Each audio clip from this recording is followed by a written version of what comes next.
Headline edition, July 8, 1947.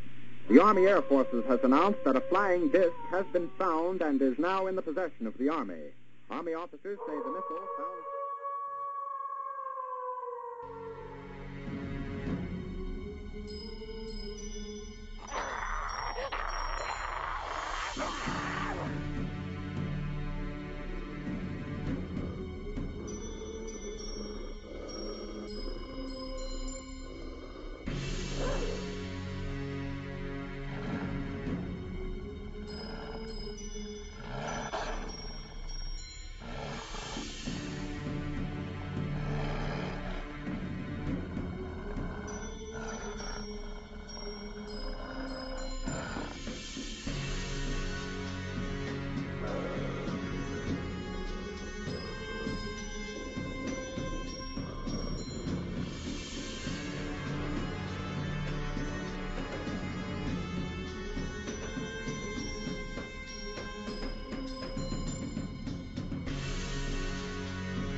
And welcome to another edition of the Shadowland Radio Show. I am your host, Dr. William Lester, coming to you as always from the great city of Atlanta. As you know, when I start the show, I like to begin by thanking all of those people who have subscribed to our channel on YouTube. If you're on YouTube, just type in Shadowland Radio and our page will come up. And we've had so many great people subscribing to the show and leaving their commentary. I really appreciate it. Also, people have been listening on Google and a lot of people listening on Facebook. We have a dedicated Facebook page. If you're on Facebook, you know how it goes. Just type in Shadowland Radio Show in the search engine and our page will come up, and you can scroll down, and not only can you listen to the different episodes that are archived there, you can read about the guests, and we actually, you can preview upcoming guests as well. On this edition, we're very pleased to have Ms. Karen A. Dahlman as our guest. And let me tell you a little bit about her. She's a published author, licensed psychotherapist, intuitive, paranormal, and metaphysical practitioner. She holds a master's degree from the University of New Mexico and is specialized in art psychotherapy, hypnosis, and past life regression work. Now, she's published a number of books, as I said. Here are some of the key titles that we want to look out for. The Spirits of Alchemy, The Secret Teachings of the Sacred Reunion, The Spirits of Ouija, 4 Decades of Communication, and The Spirit of Creativity, Embodying Your Soul's Passion. Now, you can check her out online. She's all over the internet at creativevisionspublications.com. KarenADahlman.com. That Dahlman is Dahlman. That's KarenADahlman.com. She's on Facebook at Karen A. Dahlman, and she's also she's really conscious of the social media, as we all have to be. Twitter at KarenADahlman.com. So without further ado, Karen, welcome to the show.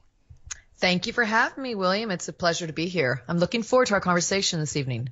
Oh, me too. And I always like to, sometimes I tease the listeners a little bit by letting them know that I often have really cool conversations with guests before the show and after the show, and that they really miss the juicy part. And one day, I may air one of those pre or post conversations, but it's a lot of fun chatting with guests. And, you and I had a really interesting conversation before we went on the air, and I had to stop myself because it was like a runaway freight train. True. Yeah. So, we ran down your bio a little bit. Can you fill in some of the blanks? Tell the listeners a little bit about yourself and a little bit about what makes Karen tick. Sure. Well, I've always had an interest in the paranormal, and to me that the paranormal's become actually normal. It's not beyond our consciousness or awareness or existence. Paranormal means outside our normal realm of understanding. When I was really young, I saw things that other people didn't see. Spirits, energies, I heard things, I felt things, I could see auras. I didn't realize other people couldn't see it until I started talking about these things, and then realized that, you quickly either get in trouble or you're labeled crazy or, all kinds of other things. You don't talk about these things at school for sure, and can't always talk to your parents about this, especially in the days I was growing up. So with that interest in the paranormal, I really started reading all kinds of books at my elementary school on, anything from aliens, UFOs, Bigfoot, Sasquatch. We talked about Chupacabra, but that came out a little later.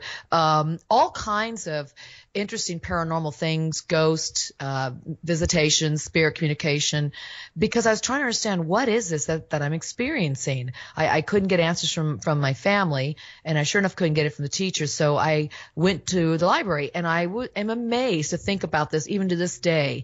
And this is about the mid 70s. They had incredible books at my elementary school on all this abnormal stuff that now is pretty mainstream. I was surprised. So it really started me looking into what else is out there. And so as I went through school, I majored in psychology, as you mentioned, and I became a psychotherapist. And really, I think that desire to understand human nature was really to understand more about our reactions or responses to the great beyond, to what else is part of our experience that we're not seeing. So I really got into subliminal stuff. I got into altered states of awareness, consciousness, and then, of course, I studied hypnosis, became adept at hypnosis, and got into past life recall, and just studied so many different kinds of phenomena related to altered states and a different consciousness and multi-dimensions and things that we just typically can't see with our normal apparatus, our normal eyes, or even feel with our normal centers. And so that took me into an odyssey of itself. But William, the big thing that really got me going into understanding and learning more about these other dimensions was the Ouija board. And so I know we're going to talk probably quite a bit about that. I've been doing the Ouija board for 42 years now. Started in 1973 with all this. I'm trying to understand all these different things, and been doing it since. And my books all include information about the Ouija, or include information that the spirits have helped me write. They actually helped me write my books. So there's a whole lot here. I will stop there, but there's a whole lot here we can explore. Well, yes, great. Because I want to pull back for a second and touch on something that you alluded to. Because we may, some of our listeners may be young, in 20s and 30s, what have you. And it may be very difficult for them to envision a point in time that you and I remember. You talked about being in school in the 70s. And in an era before there was anything like the internet, but when there were, 4 or 5 channels on TV, and one of those was PBS, right? Oh yeah.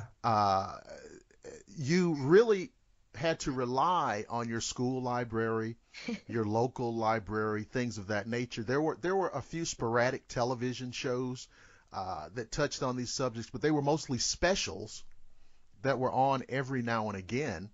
And I think maybe it was not until, in the middle 70s when In Search Of with Leonard Nimoy came on, where you could kind of get that weekly. And so for those listeners who've grown up their entire lives with all of this information, with the click of a button, what was it like in those days? When it certainly was way, because now this stuff is not outside the mainstream that much. No, it's not. Okay.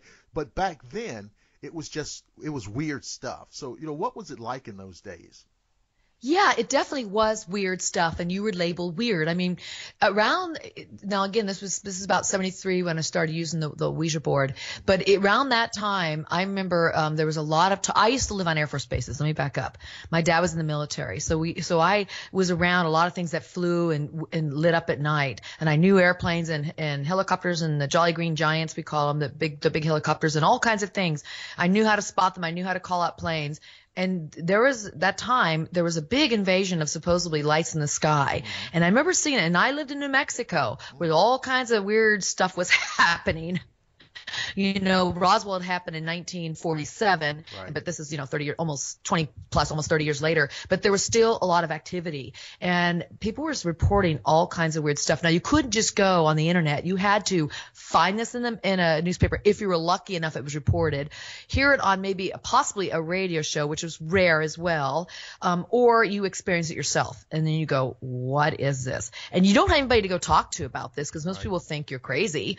My parents would say, "Oh, if you see any lights, oh, that's just a plane, or that's just a satellite, or that's just," but you go, those lights kind of dart back and forth really quickly and change colors, and they're the size of, my head. Right. They're large and they're close. It's things like that. So all you can do when you start experiencing things like that, when you're in that era and you're young and people didn't talk about this, and you couldn't go to church and talk about this. Oh, no, you'd be demonic. So, or you needed an exorcism or something. So you had to go to the library. And so, yeah, I was amazed. And to this day, I'm still shocked that my elementary school, and I went to several different elementaries all over the country, they all had books on these subjects. And I thought, I'm going to check out every single one. And I did. But it was amazing because that's where you got your information from. Where today, I love it that we can just be within a finger's reach to a keyboard and be all of a sudden in another country finding information on the boogeyman, right. Or something like that. But back then you didn't. So that's all we knew. And so it wasn't weird then. It was just that I compare it to today. You really can't take it out of context. But since you're asking me to, when I compare it to today, it's so easy to have this information, and it's so much fun to collaborate with others like you and I are doing right now, or to read what somebody else is doing research on, or what they're writing about, or their experiences, where you just couldn't do it back then. And you were really alone. It was more of a solo ride when you were exploring these concepts. Yes, and like you said, things have changed so much. The amount of information that's at your fingertips easily, as opposed, like you said, scrambling through the newspaper or flipping through the yellow pages, right? All these kinds of things, and it's remarkable. I want to ask you briefly about there's paranormal things all over television now, and there's it's something for everybody. And what is your impression, for better or worse, about the paranormal that has slipped into pop culture, and it's now on many of your cable networks? Yeah, that's an interesting way to look at this. How it's slipped into pop culture, because it truly has. And now everybody wants to be a paranormal investigator. Mm-hmm. And I'll tell you what, there's two ways I look at this. One is, it's really exciting to see that we're allowing this to come into our consciousness and our awareness, and that it's more acceptable to be able to discuss such things. And for me to even be on the radio talking about the Ouija board, because for many years, until just 3 years ago, I didn't tell people I used the Ouija board. And yeah. And then I started writing my books and came out, and I'm all over, these shows like such as your show, and talking about it. And I'm not worried about it anymore, but there was such a stigma to talk about these things. And so I like the fact that it brings it to the forefront. It says this is part of Americana. This is part of, actually not just Americana, it's part of the world. We're all being aware that something else exists. I love that. That to me is exciting, because we're awakening to the possibilities that there's so much more out there that we don't understand. And to me, that's mind-boggling, and it's beautiful. Now, on the flip side, when we talk about some of the shows, I have respect that these shows are happening, but I find that sometimes they're just not done in the best light. Then again, I understand why. We, as a community, as a global community, we're like babies with this information. Many of us don't know too much about it. And so we need to be fed it almost at a slower rate and at a very beginning state or rate to begin. So I'm happy that it's out there. So I can be standing in line at the post office and say, and something can come up where somebody goes, "Oh, did you feel that?" I go, "Yeah, it's a ghost in here." You make a joke and nobody's going to go, "Oh my God, demonic, crazy," right? You can talk about it a little more openly, and that's what these shows are doing. But then again, on the flip side, I think some of them are not done so well at all. And I think what they're doing is they're for example, in the news recently, there's some researchers that broke into a home and they got arrested, and they think they know what they're doing. They really don't. And so what you find is people find themselves in all kinds of havoc and problems because they don't really understand what they're getting themselves into.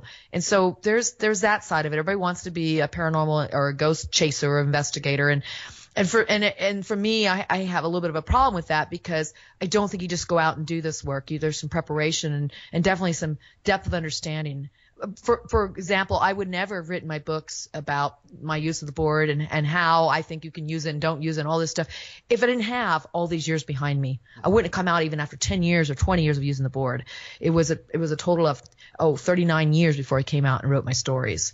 Because there was so much information and stuff I was learning that I didn't fully grasp. So these shows are coming out, and they just come out like rapid fire. Seeing one ghost show after another. Those are the ones I see the most about, and it's interesting and crazy because I don't think that we've got a great picture, but yet it feeds people's excitement for this and interest in it, and so it does awaken consciousness and awareness. I mean, one of my shows I really enjoy, I think it's done pretty well, is the Ancient Aliens. They give you a lot of possibilities, and they do come to conclusions, but yet you get to go all over the world and look at this information with these great researchers.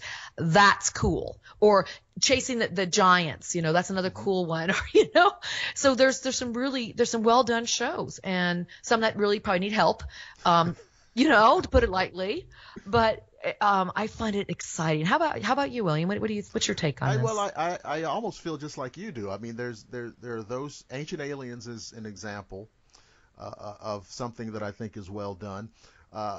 There's a lot of historical references and they help you at times, put things into historical context that sometimes, people may be challenged by. And I think that's good. And they also address some of these kind of historical anomalies that go largely unexplained or, dismissed by, mainstream historians. I've always told people that a place, for example, like the Smithsonian or any of these larger respected museums and institutions, I've always told people that the most interesting artifacts are the ones in the basement. And the ones not on display. And further, because when we were talking before we went on the air, I referenced Indiana Jones. And those people who've seen, I guess the first movie was Raiders of the Lost Ark way back when.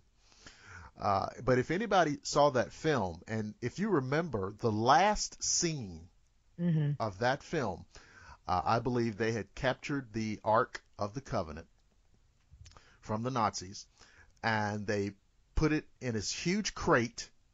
They nailed it shut. They, put, top secret on, spray painted top secret on it, and they wheeled it into this huge warehouse.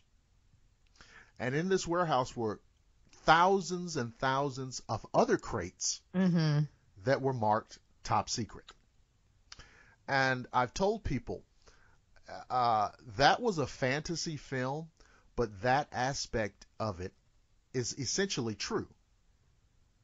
In that a lot of these things are known, but not on display, not revealed for public consumption. Because they address some of these anomalies that have occurred down through time, that the hierarchy, the suits, don't want to be bothered with trying to explain.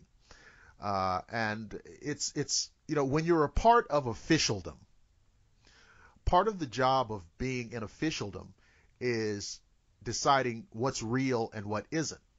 And I segue that into the following thing. Now, you went to the University of New Mexico, a mainstream college.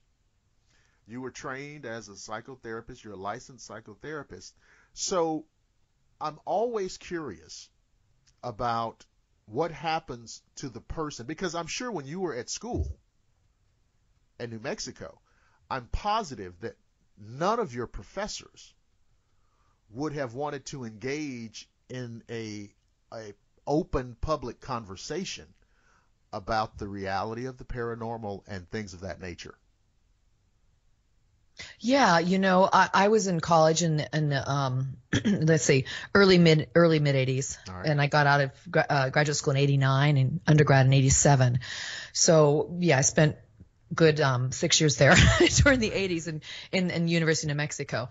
What I saw, which is very interesting, you're right. Overall, no, they didn't want to talk about those things. But because I was in psychology, there was a little more leeway with some, altered states awareness meditation, maybe transcendental meditation, maybe getting into hypnosis. So I was able to explore some of those aspects that allow you to kind of shift to reality, if you want to call it that. But what was really cool, I have to say this, and I read about this a little bit in my third book, The Spirit of Alchemy. I went to a very avant-garde graduate program within the University of New Mexico. Okay. And it was so avant-garde, the psychology department didn't know what to do with it. Although we all became psychotherapists, they put us in the art education department because our specialty was art. We could use art to heal, which is unusual. But also we got into a lot of mythologies and alchemy and things of the Middle Ages and further back esoteric knowledge. And it really helped shape me and to put some of these concepts in perspective that I was exploring as a child. So that was the weird and interesting part of it. That program is no longer in existence. It lasted for about 20 years. But I think, too, maybe as things shifted, they couldn't keep up with some of the ways things shift. And what I'm talking about is that policies and procedures at universities change, and you have to keep up with that. I think I was there at the right time for this program, where I was allowed to write papers on very interesting topics. And I could get into some ghosts and spiritual encounters, mystical encounters, and archetypes and how to embody these energies. And so I got into some interesting things. And this, again, was like 87 through 89. So that was unusual. But the rest of the university was not like that. Right. And most people didn't know what to do with our program because it was very unique. So I feel fortunate in that. But overall, the climate was, you have to follow the traditional curriculum. It's a traditional school, and you need to graduate kind of thing. But I will say, because the way University of New Mexico is in Albuquerque, it's a very diverse cultural background of all different types of ethnicities. Sure. And I like that. And plus you have a big, huge Native American population, and you get into all of their mysticism related to it. So a lot of people would come to the university or be asked to speak, especially in our program, to talk about their Native American spirituality. And I even worked on an Indian reservation it was Acoma, which is the Sky Village, beautiful village outside of Albuquerque, and I was able to do an internship out there. And I was the first of those graduate students to go to the internship. They were kind of paved the way, and because I was new and they liked that I was bringing art to them and looking at ways to express ourselves in a more non-traditional format, they welcomed me into their gatherings, their feasts, and I got to know the people and their color in terms of what they choose to worship or look towards the deities. And so there's some neat, cool stuff going on. And at the university at times, some of these programs would bring in, here we go, channelers, spirit communicators who actually did trans medium channeling, where that's when the spirit comes through the body and speaks. So there was some really cool things happening. And I look back and go, my God, we were really advanced back then to do these things. Oh, no, absolutely. And of course, for people perhaps looking from the outside, develop the term New Age, which implied that this was something that just kind of came out of thin air. Right. But in actuality, it's the kind of things that have been talked about and looked at for forever. And so it's not really New Age. No. It kind of it seems like in the mid to late 60s, with the hippie movement as kind of a exaggerated, iconic perspective, that those kind of concepts came into vogue. and the idea of different states of consciousness, et cetera, et cetera. And of course, it kind of trickled down into the popular culture, as these things do, with the music and the peace movement and so on and so forth. But that's really what it was. It was a different way of looking at things, a new paradigm. These were young people in the 60s were not the people who fought World War II. And it was just a new way of looking at things. And of course, maybe you might make the argument that in the later 70s and into the 80s, there was a shift away to the more concrete, the more, the less esoteric, if you will. But here we are now in the 21st century, and here we are, we're talking about spirit communication and ghosts and aliens and all sorts of things. So are we just rediscovering? Are we just getting back into this stuff? Or have we come so far down the road that, kind of, I don't know whether it's intellectually or subconsciously, more people are realizing that this is a substantive area of thought and conversation. Yeah, I think what is old is new again. And this is a cycle and it repeats itself. And as you said, for many, many years, eons, just say thousands of years, we've always had these quandaries. It's just that now, every time we look at these things in whatever context we're in, whatever era we're in, we look at it through the glasses of that era. So we look at it now through this technology and rapid movement and progression that, we think, whoa, we know all these things, but we can't forget there were some great cultures that we're beginning to understand more about, some of the older Egyptian cultures, as well as cultures like Atlantis cultures they talk about, who supposedly had a lot of this technology we have. It just was a little different, it was supposedly, but that's still, even though with the technology then, they still looked at these things because I believe we are trying to understand ourselves in relationship to our world.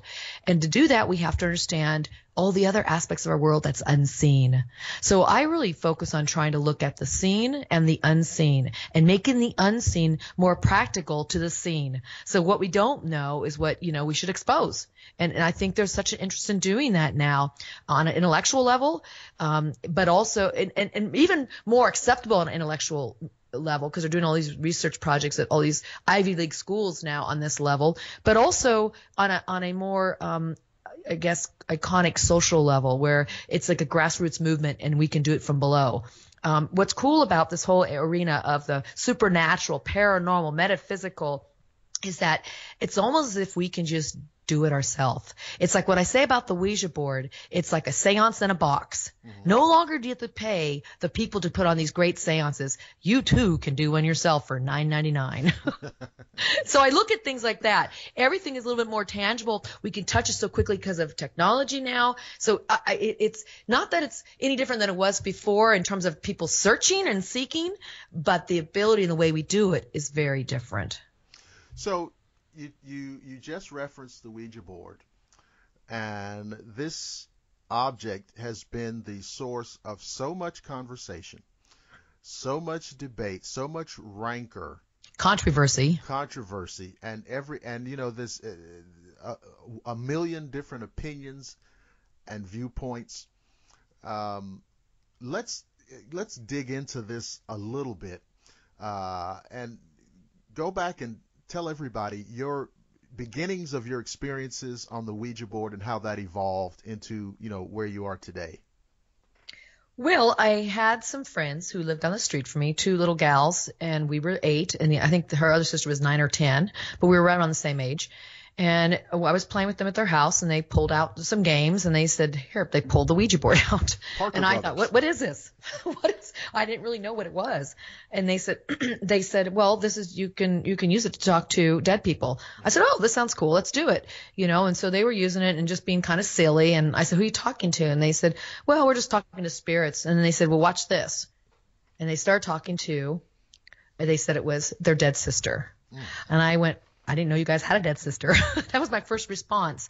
I didn't know you had a dead sister. And I mean, for me, I could see things always. So I knew that it was probably possible, but I hadn't ever had that communication. I've just saw things and felt things and heard things, but I never had that direct communication with these things. And they were talking supposedly to their dead sister. And I said, oh, let me try. Put my hands on the planchette. It worked really well for me from the get-go, and we were spelling words, and this little gal, their dead sister, turns out the older gal had a twin at birth, and the sister died shortly after birth, and this child, they said, had been growing up on the other side as the gal that was living was growing up. So she was around the same age. She was the same age as her twin. So we talked to her, and I was just amazed, mesmerized, astounded, and I ran home and said to my parents, it's true, you can talk to the dead through this Ouija board. And they said, oh, yeah, sure, wink, wink. And they go, I had one of those you had one of these? And they said, yeah, we were growing up, everybody had one. You just push it around, it's silly. I said, no, you don't know, you don't understand. We just spoke. They go, oh, okay, sure you did. I said, well, if you're not going to believe me and help me get one, I will ask Santa Claus, because Santa Claus will get me one. Sure. So, and guess what? Santa Claus got me one that year for Christmas. December 25th, 1973, there it was under the tree with my name on it. I opened it up, got my gift, and then went to church afterwards, and then came home and used my Ouija board. Oh, well, I'm sure that your minister was not enthusiastic about that. Well, I didn't tell them. I knew, for some reason, I didn't tell anybody at that point. I didn't know. I never had any negative connotation. This is the part, William, I really want to explain to the listeners here. I don't have negative experiences. I've never had a negative connotation or intention or thought about the board. To me, it was always just a tool. I never was like the board itself has these spirits and embedded into it. And I've heard things like people tell me, oh, warlocks said they put energy in these boards. When you talk to somebody who makes these boards, they say, oh, they're just a game. You know, I've spoken to people that work at these at like Hasbro, and it's just a game. They don't think anything of it. On the other hand, because of my experience with those girls, learned differently. And so it was never touted as something negative in my home. We were raised Catholics. We were devout Catholics in terms of going to church and doing catechism and CCD and getting confirmation and the acts of attrition and rosary and everything that we did, all that stuff. We had our crosses, our crucifixes in our rooms, and we prayed and we did that. And I could still go home and I could still use my Ouija board. But I will say this. I invite my friends to come over and spend the night party. And sometimes their parents would say, oh, don't you do that Ouija board with Karen Dahlman. Right. And they come tell me that. And I said, this is weird. My mom thought that. She goes, oh, okay, just don't play a different game. So we played light as a feather, stiff as a board. We're going to do something spiritual because that's right. Where my interest was. We're going to play another game where you can work with your consciousness and altered states of awareness. I didn't know what I was doing then, but I just knew that was fun and fun to explore. So I learned pretty quickly that it wasn't something you talked about with people because there was a stigma, a lot of controversy around the board. And that is what made me kind of go underground with the tool. And although I've used it all these years, I just would share it with family, close friends, and just a few people here and there. It wasn't like it was a thing I would talk about normally. Now I'm on international radio talking about it. Absolutely. And so one of the things that happens, for example, I'm in Atlanta, so we are, in part of the Bible Belt. Oh yeah. Right. And so there are a number of paranormal investigators who are allied to, one of these various, mostly Protestant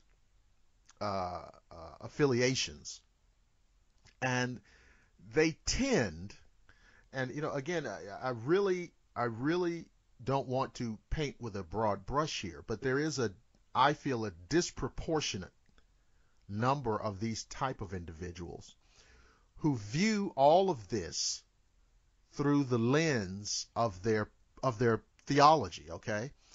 And for that reason, when you start talking about the board, what registers with them is always something of negativity and things of this sort. And so let's address some of these kind of more controversial things for that reason. So, is it possible for a person using the board, can a negative entity come forward through that board or through the use of that board? Anything and everything almost can come through the board on all levels of, you want to call it negative, positive. I see negativity and positivity on a continuum. Okay. And so there's different degrees. And so you hear people that become on one extreme possessed because they use the board, and others who have such enlightenment information. I tend to fall more on that continuum, although I don't disregard and disrespect the darker negative side. And when I say negative, I don't mean bad, because I think there's duality in everything. There's a positive charge and a negative charge, and even in electrons, neutrons, right. in the smallest quark levels, we have this duality. And so we have to respect that.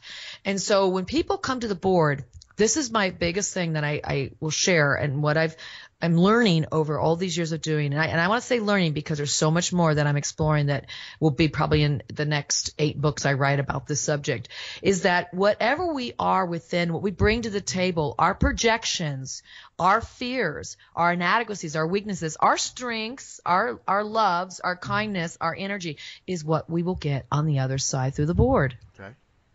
And so pretty much like attracts like, we draw things to us, and we create things through us. So if we, for example, let me give you a real practical example. Can I do that? Sure.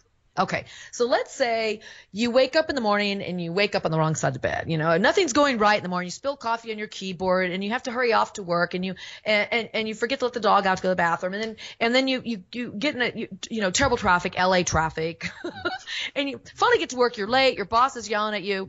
Your day, it just keeps spiraling. And so you go about that day with this attitude of, oh my God, I can't get anything done. Nothing's working. And that just perpetuates itself. Now, on the other hand, if you can find a way to stop that spinning and spiraling out of control, by maybe going, okay, boss is yelling, all this, I'm going to take a quick break, 15 minutes, go outside and do some deep breathing and, rid myself of this energy, come back in, you're going to have a better chance of attracting different things to you. Right. Or putting yourself in a situation where different things come out of you. I know when I'm hurried and rushed myself, I'll be a little shorter and tighter with people. But when I'm more relaxed, I'm a little more, hey, cool, what's up? It's all good, Mm-hmm. And so we do this ourselves in life. And so we have to look at this with energies that are out there. And we can call those positive, negative if we want to. We can just call them energies and influences. And so I always like to say we really have got to look at ourselves. Check ourselves first when something weird is coming through that board. Do you have fears about what you're going to contact? Do you have these beliefs that somebody has shoved down your throat about how negative the board is? Right. Did you have a bad day? Are you angry? Are you sick? My spirit friends, I speak to all kinds of different spirit consciousness energies through the board. And if I'm not feeling well and I think, oh, my cold's gone, I'm feeling better. They're like, no, you're not. You're not quite ready, because we've worked on the energy so much to work at a certain vibration. And when I'm not that vibration, the right kind of information is not going to come through. When I say right, it's what kind of information I like to get. But yet when you're beginning on this tool, people will bring in, typically, the deceased, those who are stuck, not so much those that, loved ones that have passed on, but the ones that can easily come through, who are of more of a energy that's, stuck in their personality energy. So if they were angry when they were alive, they're angry when they're dead, and they're going to come to the board with that same energy. And so I can see why people are feared for those reasons, or I can also understand why paranormal investigators also shy away from it. And I can understand why people say it can be this negative thing. But I'm here to say it's both. And it can be either or, depending on you, yourself. This is what I tell people. We got to quit giving our power away to cardboard, masonite, wood. Come on, people. That's all it is. It's a tool. And it's really ourselves. And even as a paranormal investigator, you go in and use your meters, the K2, your Frank's box, all these different digital stuff, recorders we have. You're doing nothing different than using a tool. You too, just by lighting a candle, going in a dark room, holding your own little personal seance with your words and your thoughts, will do the same thing. It's not the Ouija board, it's yourself. So this is where we have to really look at this from. It's hard to say, yeah, they use a board that can bring negative in. I would say if they're just who they are can bring negative in. I can bring negative in if I want to be in a negative space. No, absolutely. And in the people who, and maybe this is just human nature, I think. Like you said, we use the different, the K2 and the voice boxes and all of these different things, because we live in a technological age, and I think we believe that if this technology, if we bring that in, it kind of legitimizes what we're doing, because we're past the point where we're just walking around waving our arms in the air, like somebody from the distant past. And because we're using, some digital technology, that this is legitimizes what we're doing. And I wonder sometimes, because of the rate at which our technology improves and changes, etc., is there going to come a time when the technology is so sensitive and precise and correctly programmed that we're going to be able to demonstrably show in an objective manner? Because, I understand the value of a personal experience, but in an objective manner that, this is real, or this ghost is real, or this presence is real, and it can be verified no matter who the observer is. Because you must realize that we have this dichotomy going on right now, in which these people think that the paranormal is real, and these people over here do not. And these people over here that do not, in large measure do not, because the tools by which we use to measure this are not, they're not demonstrable enough. They're not concrete enough.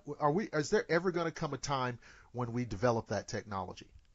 I do hope so. I think it's important to have follow the scientific method. That is what our culture follows. It's something we developed over the years in terms of our era of enlightenment, if you want to call it that. But I also really believe in the personal experiences too, and I think both have a place and both can work together.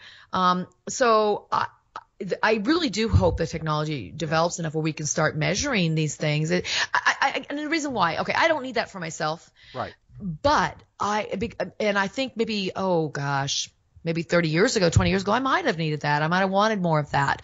I think I want it for the rest of us. And it'd be very interesting for me to hear this as well. I don't need to be validated in what I do, but I think it'd be really awesome to shift our paradigm even further, blow out our walls even further, and understand there's so much more out there. And if there's a way for us to prove that scientifically, that'll bring in the masses of people that only believe in the scientific method. Right. And that's important. We have to reach people on all levels of how they can be reached. Some people are more right brain, some people are more left brain.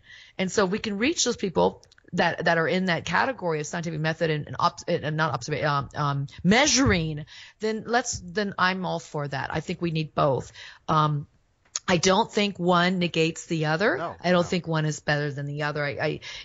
Our ancestors, let's just talk about several thousand years ago, the ones that we're probably more familiar with, relied only on their intuition, their instincts, their feelings, and they were more, in a way, spiritually connected to the energies. Their cultures evolved around the cycles and seasons, and there's a beauty to that. And the beauty is not like, it's a pretty picture. The beauty is that they really felt connected to their environment. And what does that do when you feel connected to your environment? It makes you take care of it.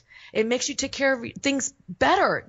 There's more respect. And I think when we get so out of that and not connected to the personal experiences and even honor those as well, we get further and further away from how we're going to protect our environment. And I don't want to make this into a conversation about, let's be conscious of our environment. But yet that's part of this. That's part of what's happening with too much technology. But I think technology has its place, and technology can support this. And I love that people have their experiences and will tell their stories, anecdotal stories. But I also like the fact that they can also maybe measure it.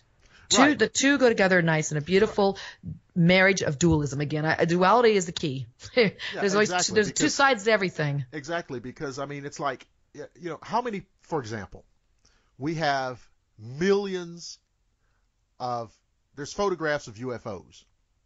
There's video footage of UFOs. Right. There's photographs of Bigfoot. And, we have these, there are photographs, videos of all these things. And, of course, we have accounts of personal experience in those areas, but we've almost reached like a crescendo where, okay, it doesn't matter, because, I believe you, and I think that you had that experience, and this photograph, what have you. I mean, I believe you, but where we want to get, is where the biologist, at Stanford, or the anthropologist at Harvard or Vanderbilt recognizes that this is a real thing. Mm-hmm. And I feel the tension there. I feel that I think this is where we are today. We're at that crossroads where we know that people have those experiences. We know that people see ghosts. We know that people and places are influenced by these things. We know that people see flying saucers. We know that people see Bigfoot. We know that people have these experiences. And so to hear that, it doesn't even faze you anymore, right? No. No.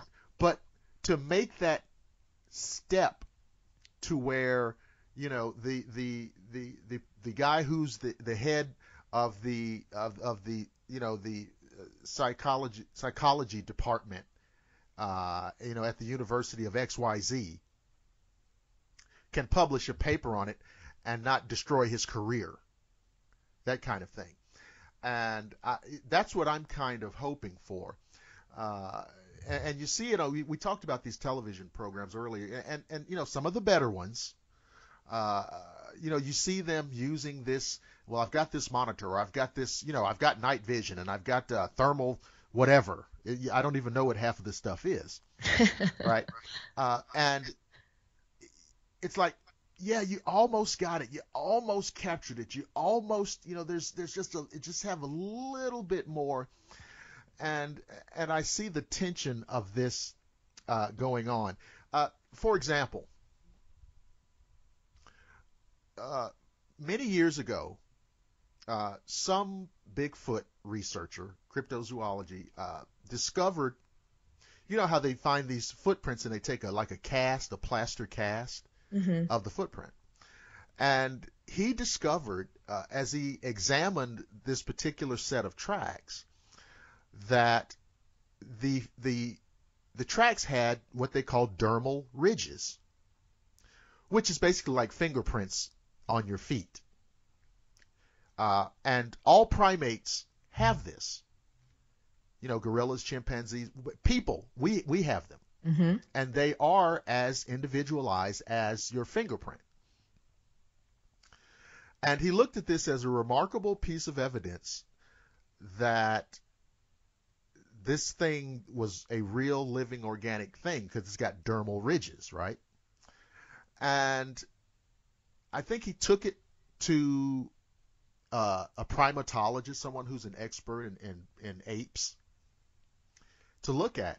And the primatologist looked at it and said, yeah, these are primate dermal ridges. Now, they run differently. These are not human dermal ridges, because I think that, and I may be mixing this up, I think human dermal ridges run north to south, and these were running east to west, or something like that. There was something about them that was demonstrably not human, all right, but primate. And he asked the primatologist, well, what does this mean? And he says, well, listen, it means that there's unknown primates in North America. And he said, I don't like saying that. I can't say that at the symposium, but that's what it means. Now, when I read about that, I thought to myself, okay, well, that's it, done deal. We put this to bed. That piece of information. I mean, if you're able to, do some critical thinking, right? That's got to be enough, right? Well, here we are, years later, and there's still a question about whether this type of thing can exist. What is that about? Is that just about our ability? Humans have the ability to tell themselves anything, whether it's true or not. Is that what we're looking at, or what kind of psychology? You're the psychotherapist. What's going on with that? I mean, well, we have to look at the ramifications of this information. Sure. Okay, so we get information. We have to say, so what is the application of this information, and what is it? What are the ramifications? Application and ramifications. So the application of the information is, okay, so we do some studies. We say, okay, there's another primate out there. There's something else that exists we don't know much about. Right. But the ramifications are what? You mean what we learned in history books in school, what we've been told by our religions and other kinds of institutions are not accurate? What else is not accurate?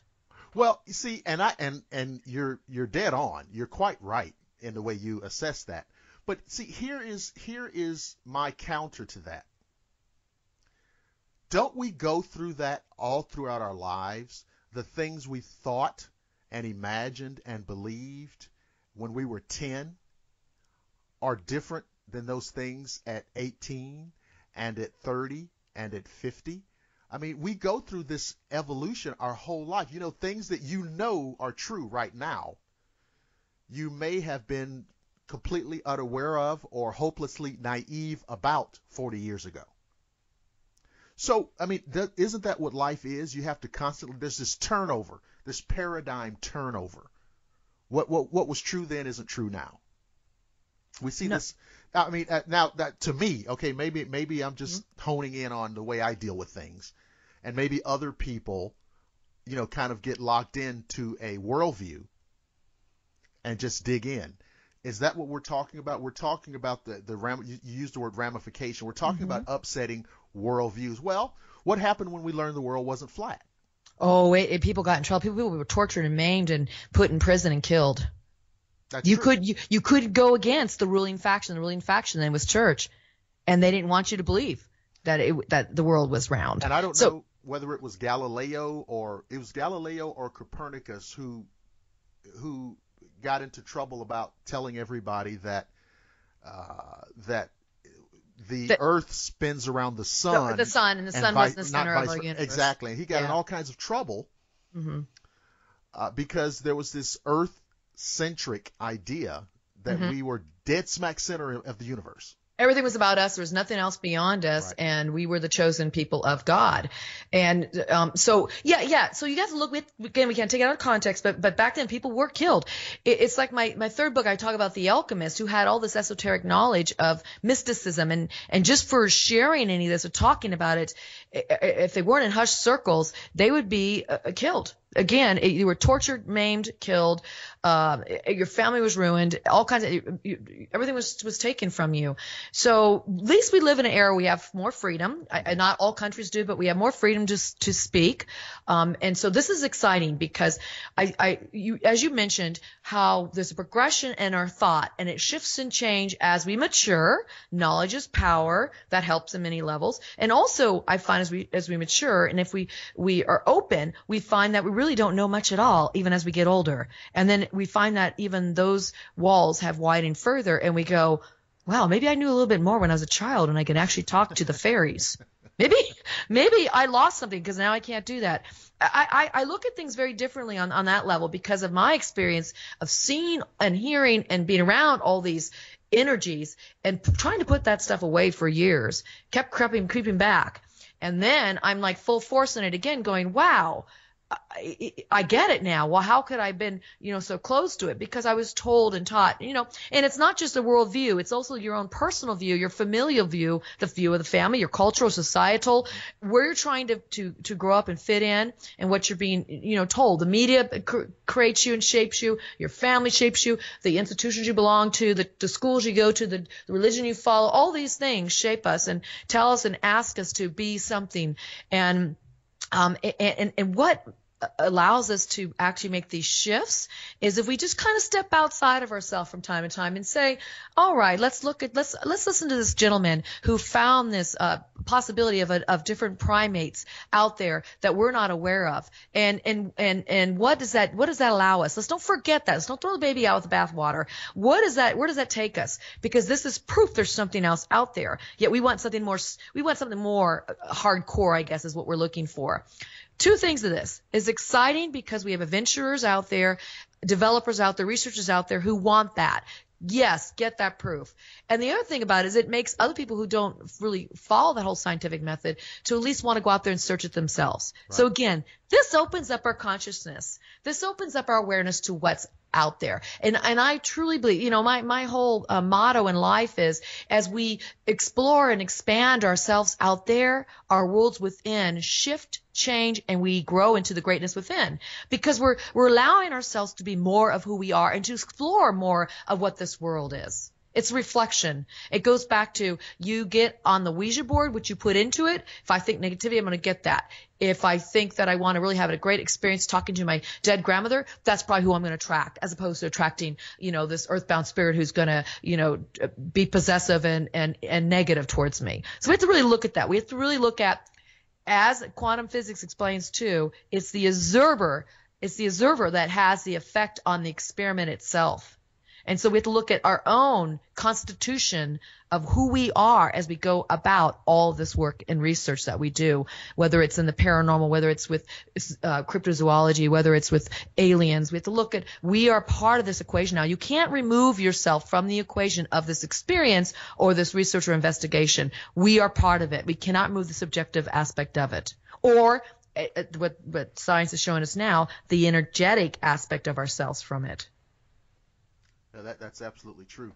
I was thinking, as you were talking about spirits coming through on the board, what happens in your experience, when somebody wants to use the board, and of course, we're always curious, and maybe we want to be in contact with a friend or loved one that has passed on. We're curious about that great mystery. Is there life after death? Do we continue on? What is the dynamic? I mean, if you are, and I guess what I'm really asking is, to the spirit or to the person on the other side, do they come through if they want to, or are they compelled to, or what? How does that work? Well, it's a little bit of both that. It is if they feel compelled, if they feel obligated, if they want to, if they can, if they have the ability to, if it's part of their soul contract with that person. Do they agree that they would help that person from the other side? There's so many different dynamics at play here. But yeah, so let's say let's say your grandmother died, and you go, I want to communicate with my grandmother. She's been dead now for a few months. Let's just say that. A lot of times they can't come through right away. This is a very unique new tool, and it's hard for them to work with the energies. So sometimes it takes a little bit of time. That's not always the case, but most of the time it is. So let's say 3 months have gone by, and you have a board, and you pull it out, and you have the intentions to speak to Grandma Rose. We just made up a name here, Grandma Rose. And so you call upon her at the board. Now I have so many steps to how I do this and how I set the session up, and you got to read my second book, The Spirits of Ouija, 4 Decades of Communication. I explain how to do all those things and protection prayer, all those things that are going to help you have good communication, and how to get to the point where you actually get legible, intelligent paragraphs and pages. And that's what I get now, paragraphs and pages. Wow. So yeah, it's just like automatic writing. It just comes and comes and comes. So let's say you want to speak to Grandma. And I speak to a lot of dead people. I also talk to animals, dead animals, and alive animals, but we'll get into that later. I would call upon the intention of speaking to Grandma Rose. And if she can come through, she'll come through. Now, because I have spirit friends on the other side, helpers, if you will, bouncers, mediators, the Mr. and Master of ceremonies, they will be on the other side helping these energies come through. And if those energies can't come through, a lot of times they'll communicate on their behalf. Or another family member who's been over there longer, who has the ability to come through, will come through on Grandma Rose's behalf as well. So we get a combination of different kinds of communications that might come through on her behalf. Now, if she does come through, typically it's information to let you know it's her. Mm-hmm. That's what I find. Not everybody gets this, but over the years, because of my use with the board, I've been able to get it to work this way, where I usually ask for confirmation and they come through and give a nickname or something that person knows that there's no way I would know, or information that they only said to them. And so you might get a message. Not always though, like again, because they may not be able to and may not have the obligation to come through. Sometimes when people die, let's say they had a traumatic death, maybe it's an accident, or just really, really sick, mm-hmm. and they went through some, pain. It was a long, laborious process of dying. It was horrible. They usually need a recovery time on the other side. Oh. And they're with other light beings, with other loved ones, and they're recovering. It's as if they're in it's like they're in a school. They're moving on, they're growing, they're evolving, they're going into their next incarnation, or they're just having time of a respite or rest to gather up their energies again. And so they may not be able to come through on that level either. So there's so many different dynamics that happen, and there's not one cookie cutter way. And if anybody tells you that, they're absolutely incorrect. There is no one cookie cutter way. Yet there are, since most people that do the work on your side do speak with deceased loved ones, most people are interested in that first. The interest on the Ouija board typically starts there. And there are some very talented people who are able to bring through a lot of the time somebody that is related to that family member. It may not be that person they want to hear from, but it could be somebody related to them.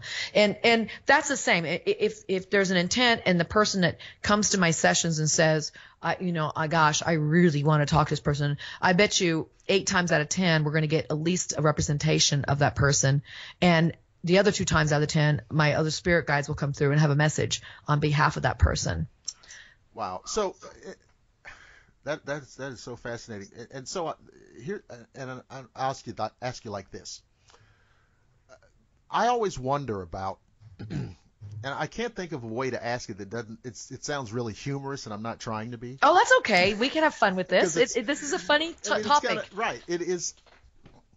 For example, okay, we talked about loved ones. Okay, for example, all right, my father passed away 2009. Okay, mm-hmm. And I wonder. I find myself kind of musing over, like, okay, so what is like a day-to-day thing on the other side? And when I use the phrase day-to-day because that's how we deal with things. What kind of realm is that, or is he in, or what is his daily deal involved? And I try to kind of visualize, well, what could that possibly be like? Mm-hmm. What's the dynamic? What's the motif? What's the decor? Yeah. These are great questions. You know what I'm saying? I do. And it's interesting to contemplate. And I've never really talked to a person about it, at your level. But I often muse on those kind of things. What are your insights on that? Oh, I love this topic because there's definitely a myriad of experiences on your side, and I ask these questions of the spirits all the time, mm-hmm. and especially when I communicate with the deceased loved ones, and even ones that are stuck, I'm asking them, and then they're telling me a lot of times. They're just giving this information to me. Number one, what they tell me, and I've heard this so many times. When they pass over, it's a nice word to say, you died. Right. So you pass over, they said it's like stepping into a new life. First of all, they say we never die. Right. They say it's actually a new life.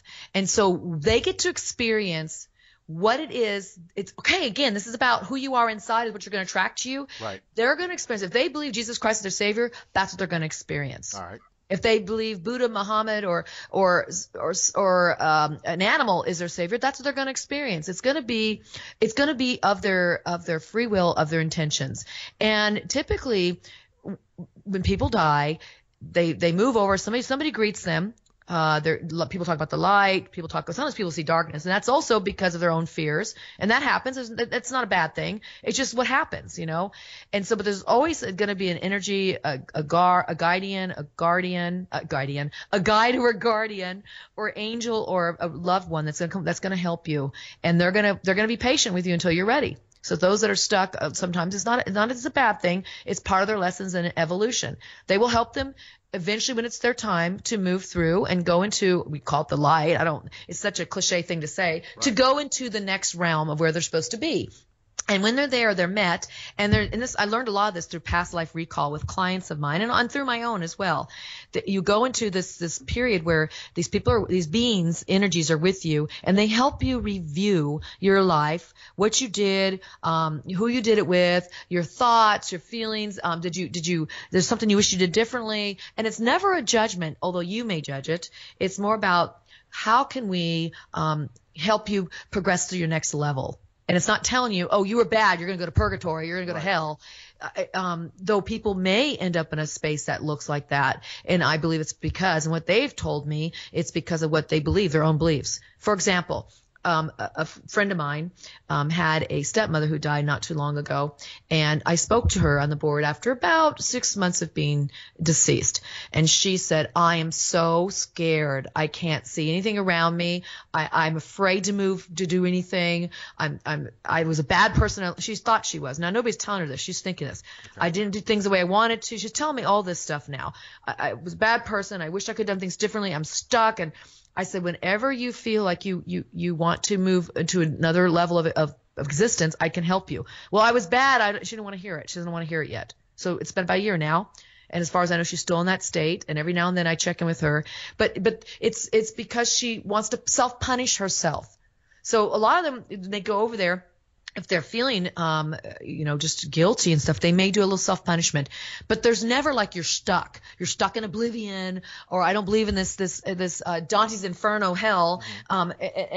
You may have some, again, experiences that match what your beliefs are. And if those are your beliefs, you may have those. But there's always a progression. Everything in life, everything in the world is always evolving and changing. Change is the only constant we have. Right. And we could talk about in terms of physics, matter is neither created nor destroyed. It just changes form. Mm-hmm. Same thing happens there. And in chaos theory, when things seem chaotic and troublesome, and even when you're dead and you feel like you're in the dark, there's a greater pattern that exists further out, but you may not be able to see it in your little myopic view. Sometimes you have to get further out to see it. And that's the same with life. So when they pass over, their experiences are going to be what they choose to experience. Now, your father, if there's something he really enjoyed doing, he may be doing that right now. I've had spirits talk to me and tell me, oh, I've got a girlfriend over here now, and we're hanging out, and we're going to go down to the lake, and we're going to go boating and fishing. And you hear all kinds of things like this. And I'm like, what? Yeah. Yeah. And you want to visit somebody, they're right there. You want to see an animal, it's right there. It's instantaneous. We're creators, and you're light beings, and you're back with your light being source. It's really quite fascinating when you start exploring what they tell you happens on the other side. Yeah, those are the kind of things that I find the most interesting, because a long time ago, I kind of, got over the hump of, is there an afterlife? Is there life? I got over that. Just, you hear so much, you read so much, and there's an accumulation of information that kind of directs your viewpoint. And so I kind of crossed that river a long time ago. Mm. And then I just got to, I wonder what that's like. I wonder, X, Y, and Z, and because now you're not talking about, like earthly time. You're talking about what, I guess in theology, they use the word eternity, mm-hmm. which is just means no time. And that's a long time to use a pun, that's a long time to figure out Right. things to do. And so, you know what I'm saying? Because like if you were on Earth and you literally live forever, aren't you going to run out of things to do? Well, you would probably think so. I guess if we look at it from a time-space continuum, we'd Right. say yes.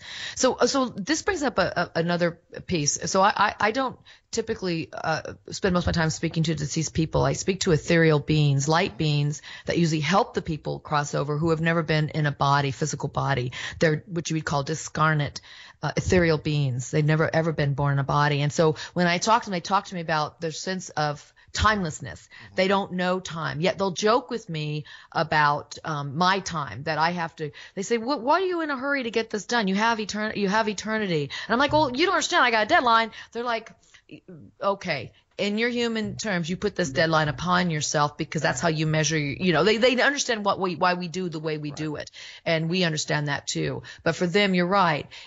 They have no. It's for them. They understand our sense of time, but they have no sense of it themselves. And they don't ever run out of things to do because they're always working and helping and communicating, experiencing and creating and feeling. So now these are ethereal beings. These are not ones like deceased people. Now, I do believe in reincarnation, especially with the past life work I've done and even future life work I've done and in between life work I've done with clients over the years and just my own experiences with that. I do believe that there's actually another progression, and we continue these progressions as we choose to, so we can evolve. And so given that, with the time, you could sit over there 100, 200, 1,000 years. You could sit over there for 10. You could sit over there for 5 or 2 and go, I'm going to move into that body because this family over here is going to give me the next experience I could use to grow in a new way that I didn't get to grow in that last life. The whole idea is that what I'm learning from the other side, they teach me, is that we're always evolving so we can move ourselves back to light source, which we might call it God. We might call it source. Right. We might call it eternity. We want to move ourselves back to all that is, this matrix of source, of light. And to do that, we have to evolve ourselves in our different trials and tribulations of living in these earthly, and not just always earthly experiences. It could be other planets, other galaxies. And I've had people that have done regressions who have been from other places that are not of this terrestrial experience that we have right now. And so the aliens that we call aliens, extraterrestrials, are a part of this whole process too. They are also evolving in their own way. And sometimes people say, we're getting way out here now. I hope we can go there. We're going, right? We're going through the wormhole. Because when a lot of the evolution that happens is you're not just always human. Well, I was going to say that, listen, I mean, if they're aliens, well, I'm sure, I mean, it's a big universe, so they have to be aliens. Right. Other existences, exactly. Other beings. Mm-hmm. I would imagine, everything in the universe is essentially made out of the same stuff. Yeah, that's it. That's okay? it. Mm-hmm. So, it doesn't matter that much. Okay, let's break this down. Let's have some fun with this. If there's a civilization, just imagine there's a civilization somewhere that's 100,000 or 1,000,000 years ahead of us. All right. Well, obviously they're going to have technology that to us looks like magic, but essentially they're made out of the same stuff that we are. Mm-hmm. Okay. And they are going to have this same kind of etheric makeup. In layman's terms, they're going to have souls too. Mm-hmm. So I have to imagine that some of the beings, and now I'm speaking strictly in terms of deceased, some of them have to, in their corporeal life, had to have been non-terrestrial beings from somewhere else. It has to be. Yes, I concur with that. I'll reference, there was for the life of me, I can't remember the TV show. It was one of these anthology TV shows, and it really, really reached into me at the message. But it was a science fiction thing where there was a war between the Earth and some alien race. And there was a guy who was the captain of his ship, and he was doing battle with the alien ship, and they were out in space just firing back and forth. All right. So the captain, his first lieutenant, his first officer was his brother, all right? And in the course of the battle, the brother died from injuries.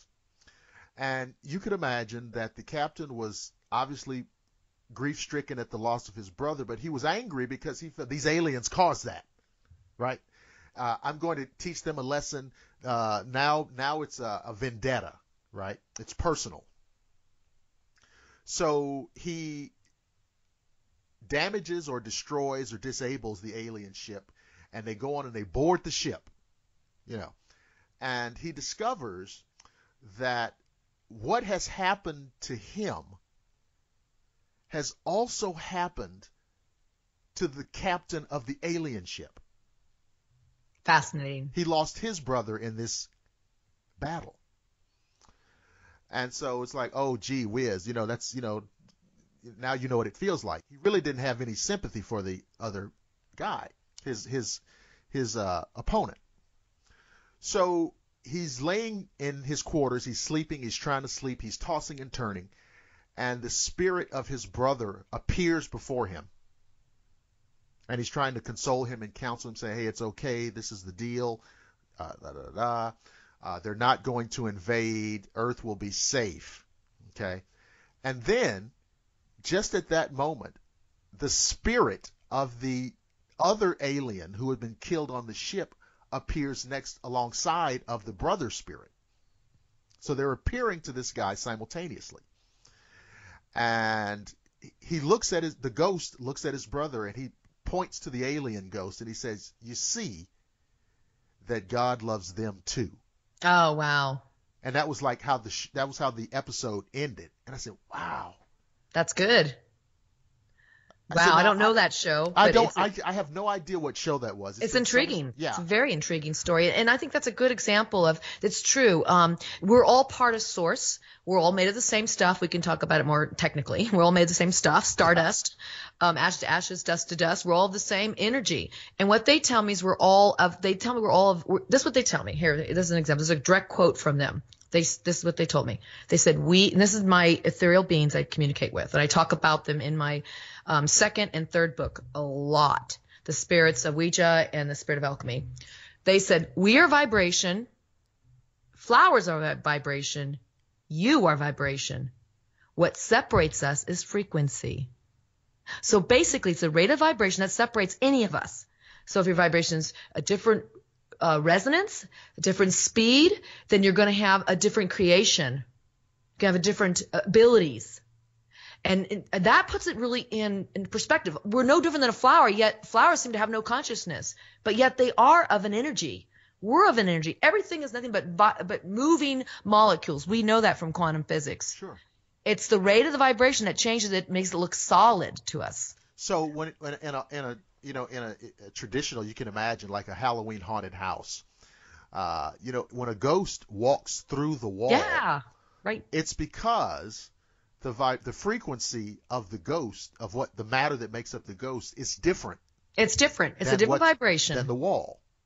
And so it's the same reason we can't walk through a wall, is because whatever the wall is made of, it's the same frequency. Yeah, that's it. Now, this is how people journey and do trance journeying.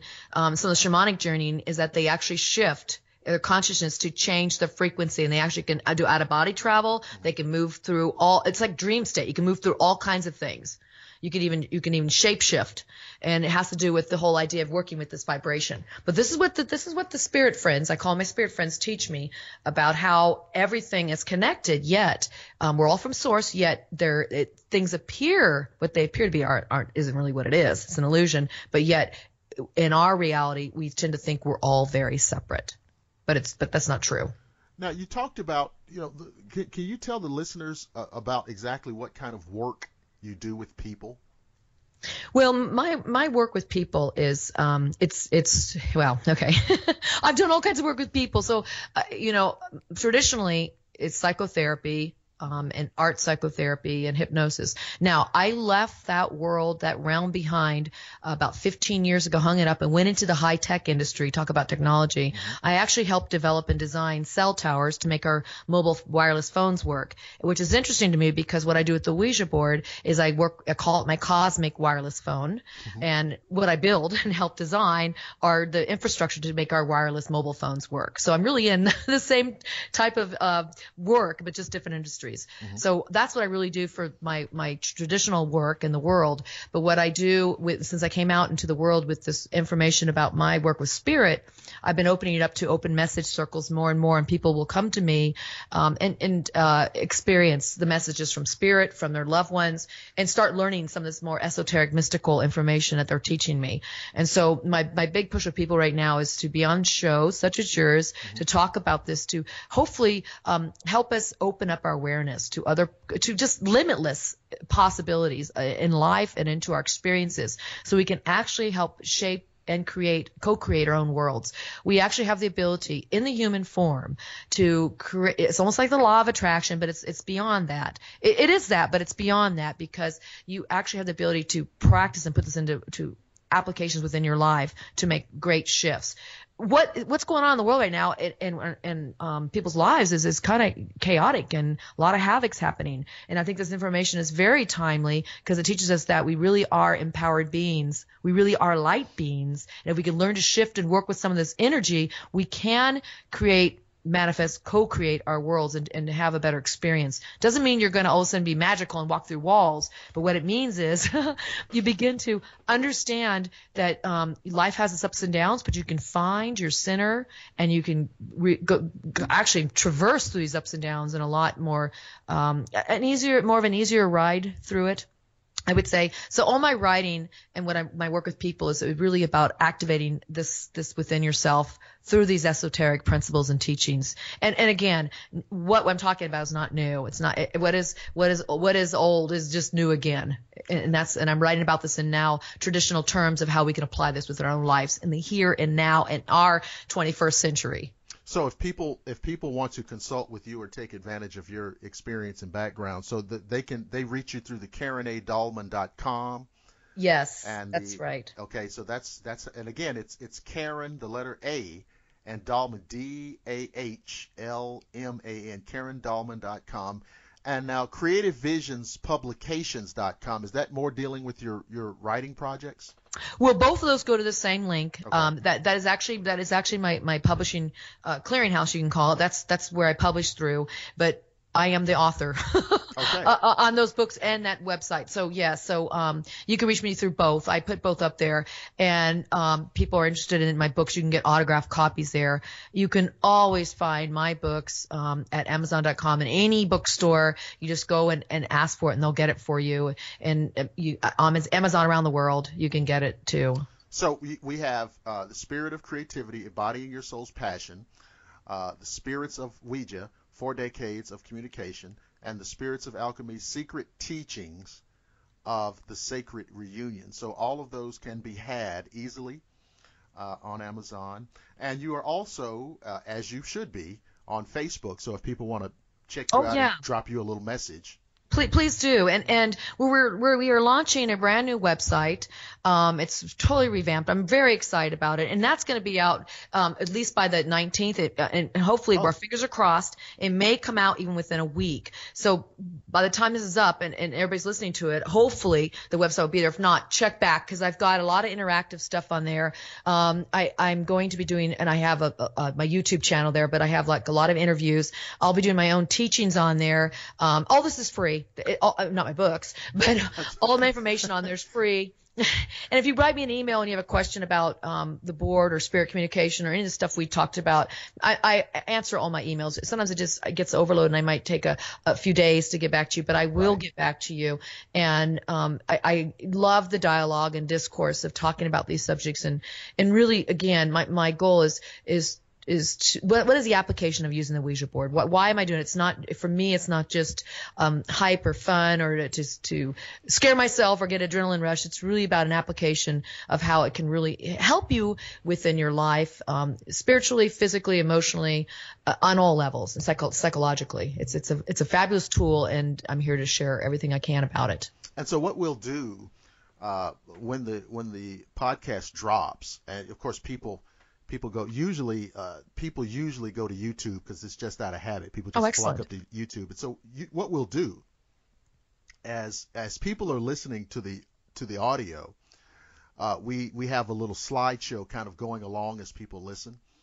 And so we'll have pictures of the book covers of these various titles, and your social media information flashing across there. And so just another way for people to kind of be reminded of how they can find your books, order your books, get in contact with you, and take advantage of what you have to offer. So it'll be very easy, and because I'm sure that, based on the Ouija board conversation by itself is going to generate some interest, I'm sure. Excellent. So, without a doubt. So now, I put my guests on the spot on air publicly toward the end of the show by saying, I would love to have you back again. What do you think about that? And I'm supposed to say what? No, just kidding. You listen, absolutely. I love this forum. When you invited me to be on this show, I was really excited about it because I listened to your show in the past, and I think it's great because it's a conversation. It's a discourse. It's about two people getting together and conversing over topics. It's not like somebody's an expert, the other person's not. It's just bringing our heads and minds and hearts together and sharing. And absolutely yes, because I'm all for that collaboration. Well, very good. So before we close out, I want to, Karen, just tell you, I want you to hold the line until we sign off, so that we can, and I'll tell the listeners, I'll say one or two other things to Karen off the air that you'll just have to wonder about. Ha ha ha. But it's been a remarkable show, and thanks so much to our guest, Karen A. Dahlman. Again, her book titles are the following: The Spirits of Alchemy, Secret Teachings of the Sacred Reunion; The Spirits of Ouija, 4 Decades of Communication; The Spirit of Creativity, Embodying Your Soul's Passion. They're all over Amazon, so you need to get up there and check it out. So, ladies and gentlemen, this has been another episode of the Shadowland Radio Show. I want to thank everybody for listening. Much love and respect to our guest, and I promise you all that I will see you again on the flip side.